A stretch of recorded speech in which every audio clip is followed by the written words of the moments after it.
Hello, my name is Campbell Lovett, Conference Minister with the Michigan Conference of the United Church of Christ, bringing you another in our series of Faith for Thought.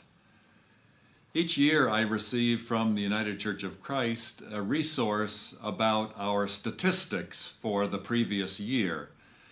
I was startled to read in our most recent resource that over 40% of our congregations have 100 members or fewer. It was a very startling reflection, and I thought, this is a trend of the growth of smaller churches, a dwindling of the denomination. I saw red flags and heard alarm bells and was very concerned. It was about that same time that I heard Krista Tippett interview Eugene Peterson, and one of the questions she asked brought out this response from him. And he said when people moved away from his church, from his town, he always encouraged them to find the church that was closest to them, but was also the smallest. And when she asked, well, why the smallest?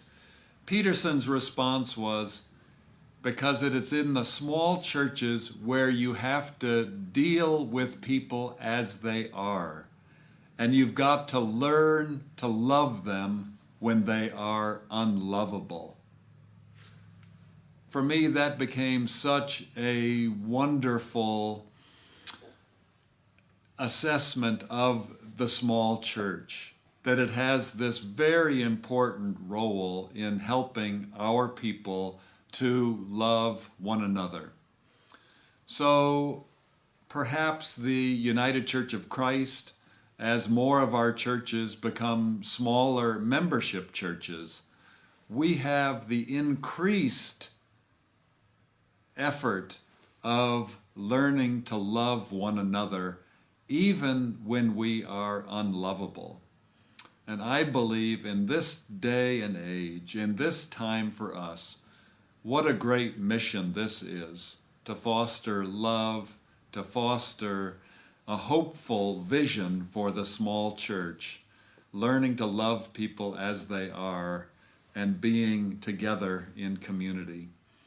I hope that as this new year is well underway, that message of love, that message of hope, and that message of the United Church of Christ being a church for all people will be realized in your setting. And that old adage about Christians, see how they love one another, may be true for you and for the Michigan Conference.